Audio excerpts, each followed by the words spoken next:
Hello students, welcome to our channel Kiran Singh maths पाठशाला। I am your maths teacher Kiran Singh. बच्चों, आज के वीडियो में हम लोग चैप्टर 1, ये आपका नंबर सिस्टम है, इसमें सबसे पहले हम लोग एक्सरसाइज 1.2 के लिए इंट्रोडक्शन पार्ट पढ़ेंगे। इसके पहले के वीडियो में हम लोग एक्सरसाइज 1.1 को सॉल्व कर चुके थे। तो एक्सरसाइज 1.2 में जो सबसे पहले आपको पढ़ना है वो इरेशनल नंबर्स के बारे में पढ़ना है एंड रियल नंबर्स के बारे में। एंड उसके बाद आपको पढ़ना है कि इरेशनल नंबर्स को हम लोग नंबर लाइन पे किस तरीके से रिप्रेजेंट कर सकते हैं। तो जब हम लोग एक्सरसाइज 1.1 का इंट्रोडक्शन पार्ट पढ़ रहे थे, उसी समय हम लोग इरेशनल नंबर के बारे में पढ़ चुके थे। मैं एक बार फिर से आपको रिकॉल करवा दे रही हूँ। ये देखिए, आपका इरेशनल नंबर से हम लोग इंट्रोडक्शन पार्ट के वीडियो में पढ़े थे एक्सरसाइज 1.1 के। ये आपके पास होता है a number which can not be represented in the form of p by q where p and q are integers and q does not equal to 0 is known as rational numbers। वैसे सारे number जिसको हम लोग p by q के रूप में represent नहीं कर सकते हैं, एक्सप्रेस नहीं कर सकते हैं, जहाँ पर p and q दोनों इंटीजर्स होता है and q does not equal to 0 is known as irrational numbers। Example में आपको बताया गया था √2, √3, √5, √6, ये सब सारे हमारे पास क्या है, इरेशनल नंबर्स। उसके बाद आपके पास जो टॉपिक है वो रियल नंबर्स। तो रियल नंबर्स क्या होता है, rational numbers and irrational number का कलेक्शन होता है, उसे हम लोग रियल नंबर बोलते हैं। इट मीन्स हम लोग रियल नंबर को लिख सकते हैं rational numbers plus irrational numbers. ये हम लोग ऑलरेडी पढ़ चुके थे। अभी हम लोग पढ़ेंगे इरेशनल नंबर्स को हम लोग किस तरीके से नंबर लाइन पे रिप्रेजेंट कर सकते हैं। देखिए, हमारे पास क्वेश्चन है लोकेट √2, √3, √5, इसी तरीके से हम लोग √6, √7, इस तरीके से ये सब सारे के सारे हमारे पास इरेशनल नंबर से इसे हम लोग नंबर लाइन पे रिप्रेजेंट करना सीखेंगे। इसे हमने रिप्रेजेंट करना है। तो सबसे पहले हमें रिप्रेजेंट करने का क्या तरीका है, हम लोग सबसे पहले वो देखते हैं। तो इसके लिए सबसे पहले हम लोग क्या करेंगे, एक नंबर लाइन ड्रॉ कर लेंगे। कोई भी लाइन ड्रॉ कर लेते हैं। देखें, इस तरीके से हमारे पास एक हम लोग लाइन ड्रॉ करते हैं। किसी भी मेजरमेंट का हम लोग एक लाइन ड्रॉ कर लिए एंड मिडिल पॉइंट पे हम लोग ये 0 ले लेते हैं। आपको पता है मिडिल पॉइंट पे अगर 0 है तो इसके राइट हैंड साइड में क्या होगा, प्लस वाले नंबर्स आएंगे एंड लेफ्ट हैंड साइड में हमारे पास नेगेटिव नंबर्स आएंगे। तो हम लोग 1 यूनिट मेज़र कर लेते हैं। आप रूलर की हेल्प से भी कर सकते हैं या फिर डायरेक्ट आप कंपास को ओपन कर ले एंड एक आप फिक्स कर ले इसको एंड इसको बार बार हिलाना नहीं है। ये देख लीजिए, मान लीजिए हमारा ये 1 यूनिट है, ये 2 यूनिट है, इसी तरीके से ये 3 यूनिट। अगर हम लोग लेफ्ट हैंड साइड जाएंगे तो हमारे पास हो जाएगा ये भी 1 यूनिट आ गया, 2 यूनिट, ये आपका आ गया 3 यूनिट। इट मीन्स ये आपके पास प्लस वाले नंबर हो गए, ये हो गया आपका पास 1, ये 2, ये 3। ये आपके पास हो गया -1, -2, ये -3। तो सबसे पहले हम लोग जो रिप्रेजेंट करने जा रहे हैं ये हमारे पास √2 को हम लोग रिप्रेजेंट करने जा रहे हैं। हम लोग सबसे पहले √2 को रिप्रेजेंट करने जा रहे हैं। तो आप देखें, रिप्रेजेंट करने में हम लोग रिप्रेजेंट कैसे करेंगे। सबसे पहले हम लोग कोई एक राइट एंगल ट्रायंगल बनाएंगे। राइट एंगल ट्रायंगल आपको पता है, इस तरीके से राइट एंगल ट्रायंगल होता है जिसमें एक एंगल 90 डिग्री का होता है। ये हमारे पास एंगल 90 डिग्री, इसको हम लोग हाइपोटेनियस बोलते हैं। ये परपेंडिकुलर होता है, ये बेस होता है। आप सबको पता है पाइथागोरस थ्योरम के अनुसार h² यानी हाइपोटेनियस का square equal to perpendicular square plus base square होता है। ठीक है, ये हमारे पास होता है, हम लोग इसी का यूज़ करने वाले हैं। तो आप यहाँ पर देखिए, आपको रिप्रेजेंट करने, जब भी इरेशनल नंबर को आप रिप्रेजेंट करेंगे आपको एक चीज़ ध्यान में रखना है। आपको जिसको भी रिप्रेजेंट करना है, ये मान लीजिए ये हमारे पास हम लोग इसको मान लेते हैं √n। तो हमारे पास जो बेस हो जाएगा, हम लोग बेस को किस तरीके से निकाल सकते हैं, हम लोग बेस को n-1। तो n हमारे पास आप देख रहे हैं रूट के अंदर में 2 है, नहीं रूट के अंदर में हमारे पास n है, यानी n के प्लेस में लोग 2 पुट कर सकते हैं, यानी 2 - 1 इक्वल टू √1 एंड 1 का स्क्वायर करें या स्क्वायर रूट करें, आपके पास 1 ही आता है। यानी हमें बेस कितना लेना है, 1 यूनिट लेना है। आपको अगर मान लीजिए अगर √3 निकालना होगा, नंबर लाइन पे रिप्रेजेंट करना होगा, तो बेस हमारे पास हो जाएगा √n के प्लेस पे 3 - 1, यानी सबसे पहले हमारा बेस क्या हो जाएगा, √2 हो जाएगा। मैं √3 को भी रिप्रेजेंट करके बताऊंगी। आप देखें तो हमारे पास बेस कितना आ रहा है, 1 यूनिट आ रहा है। तो हम लोग इसको, ये बेस हमारे पास हो जाएगा, हम लोग बेस ले लेते हैं, ये हमारे पास हो गया 1 यूनिट। मान लीजिए हम लोग इसी को लिख लेते हैं, ये हमारे पास 0 से 1 है, ये हमारे पास हो गया 1 यूनिट। अब हमें क्या करना है, इस प्लेस पे आप देख रहे हैं 90 डिग्री का एंगल है, तो हमें यहाँ पर भी क्या करना है, 90 डिग्री का एंगल बनाना है। आप इसको कंपास की हेल्प से 90 डिग्री का एंगल बना लेंगे। ये देखें, फर्स्ट कट हमारा 60 हो गया, 120 एंड इन दोनों के बीच में हमारे पास 90 डिग्री का एंगल बनेगा। ये आपका 90 डिग्री हो गया। देखिए इस तरीके से हम लोग इसको मिला लेते हैं।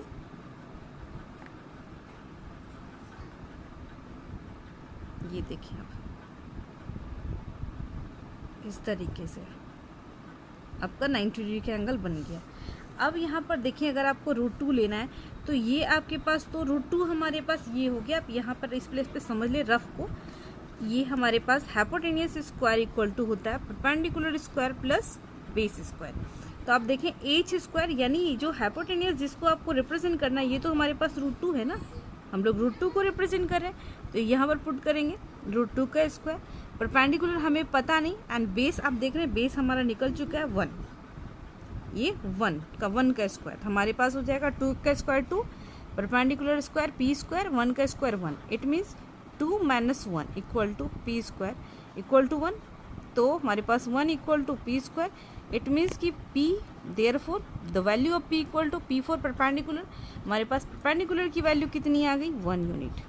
देखिए परपेंडिकुलर की वैल्यू हमारे पास आ गई 1 यूनिट। इस तरीके से आपको सारे क्वेश्चंस में बेस चाहे चेंज हो, बेसिस आपके पास चेंज होंगे, पर परपेंडिकुलर आपके पास हमेशा 1 ही आएगा। मैं इस तरीके से निकाल करके आपको दिखा चुकी हूँ। देखिए आपके पास क्या आया, परपेंडिकुलर 1 आया। आपको इसका पाइथागोरस थ्योरम का यूज़ करना है, H square equal to p square plus B square. तो आपको जिसे भी रिप्रेजेंट करना है वो आपके पास हाइपोटेनियस हो जाता है। बेस आपको बता दिया गया, बेस आपको निकालना है √n-1, n की प्लेस पे 2 है, 2 - 1 इक्वल टू 1, 1 आपके पास आ गया बेस। तो परपेंडिकुलर हमारा निकल गया 1 यूनिट। तो हम लोग इसको कितना करेंगे, मेज़र कर लेंगे। ये देखिए हम लोग कंपास को हिला ही नहीं थे, तो ये हमारे पास हो गया 1 यूनिट, ये यानी इस प्लेस तक हमारे पास आ गया। अब हम लोग इसको स्केल की हेल्प से, रूलर की हेल्प से मिला देते हैं, ये हमारे पास आ जाएगा हाइपोटेनियस। इस तरीके से हमारा फाइंड आउट हो जाएगा। देखिए आप इस तरीके से मिलाया जा रहा है, ये आपके पास आ चुका है। तो हमारे पास ये हो गया 1 यूनिट, ये भी 1 यूनिट आपके पास आ गया, एंड ये आपके पास आ गया √2। तो आपको √2 को ही रिप्रेजेंट करना है। कंपास को आप ओपन करेंगे, इस प्लेस तक √2 तक ले जाएंगे, एंड अब देखें, अब इसको आपको इस तरीके से बढ़ाते जाना है। ये देखिए इस तरीके से, एंड इस लाइन को, इस नंबर लाइन को जिस प्लेस पे जो रिप्रेजेंट कर रहा है, जिस प्लेस पे टच कर रहा है, ये आपका √2 होगा। यानी ये देख रहे हैं, ये आपका इस प्लेस पे टच कर रहा है, तो ये हम लोग √2 को रिप्रेजेंट कर दिए। अगर हम लोग नेमिंग करना चाहते हैं तो मान लीजिए ये O है एंड दूसरा A, तो ये आपके पास O हो गया एंड A, OA आपके पास हमारे पास हो गया। हम लोग लिख सकते हैं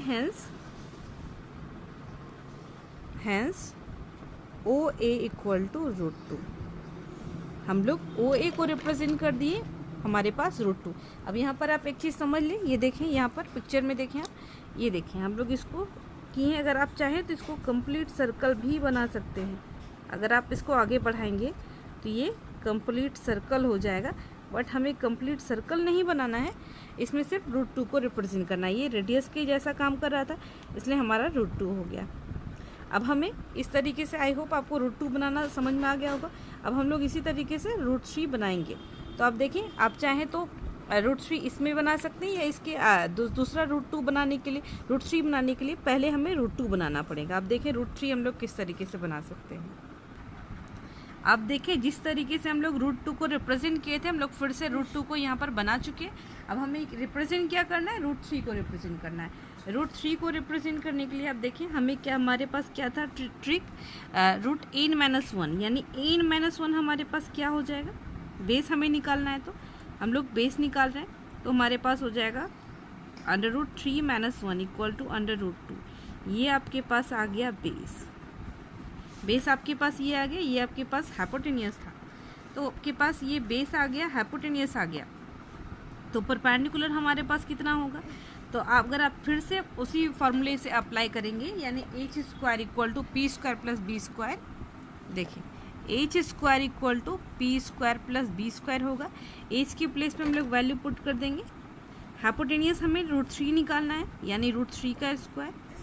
परपेंडिकुलर हमें पता नहीं, बेस आपका हो गया √2 का स्क्वायर, यानी ये 3 हो गया equal to P square plus 2। अब देखें 3 minus 2 equal to P square, it means 1 equal to P square. Therefore P की वैल्यू आपके पास हो गई 1 यूनिट, यानी फिर से आपको परपेंडिकुलर कितना बनाना है, 1 यूनिट। ये देखिए आपके पास, अब यहाँ पर हमारे पास जो बेस का काम करेगा ये ओ, अगर ये ए था तो हमारे पास बी, ये ओ बी जो है ये बेस का काम करेगा। तो हम लोग बी पॉइंट पे 90 डिग्री का एंगल बनाएंगे। अब चाहे तो इसको डायरेक्टली, ये हम लोग कंपास से बना रहे हैं, बट हम आप चाहे तो प्रोटेक्टर की हेल्प से भी बना सकते हैं। ये देखें आपका 60 हो गया, ये 120, फिर से 90 डिग्री हम लोग बना रहे हैं, ये 90 डिग्री आपका हो गया। अब हम लोग इसको मिला देते हैं।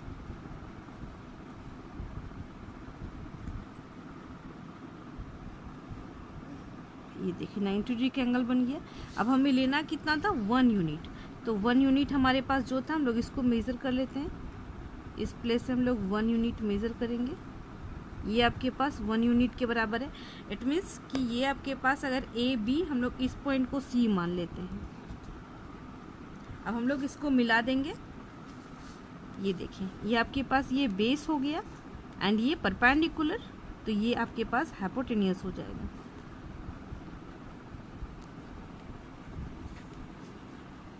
ये देखें आपके पास इसको, ये हमारा मिल गया, यानी ये हमारा √2 था। तो ये जो लाइन बना नेक्स्ट, ये आपके पास बन गया √3। तो अब हम लोग इसको नंबर लाइन पर रिप्रेजेंट करते, कंपास को ओपन करेंगे, √3 तक ले जाएंगे इसको। ये आपका √3 है एंड ये हमारा नंबर लाइन को जिस पॉइंट पे भी टच करता है, इस पॉइंट पे टच कर रहा है, यानी ये जो पॉइंट आपका हो गया, ये जो पॉइंट आपके पास है ये हमारा √3 हो गया। यानी हमारे पास हम लोग ए बी सी, तो डी हम लोग इसका नेमिंग कर देते हैं। अब हम लोग लिख सकते हैं हैंस, मैं यहीं पर लिख दे रही हूँ, hence O D equal to √3। इस तरीके से हमारा ओ डी जो है वो √3 को रिप्रेजेंट कर रहा है। अगर आप चाहे इसके आगे तो आगे √5, ये सब सारे नंबर्स को भी रिप्रेजेंट कर सकते हैं। हमारे एक्सरसाइज 1.2 के क्वेश्चन में √5 को रिप्रेजेंट करना है, उस टाइम मैं आपको बताऊंगी। तब तक आपको ये दोनों क्वेश्चंस को सॉल्व करना है। इसी तरीके से आप आगे आप सारे इरेशनल नंबर को रिप्रेजेंट कर सकते हैं। होप आपको अच्छे से समझ में आया होगा। Thanks for watching me.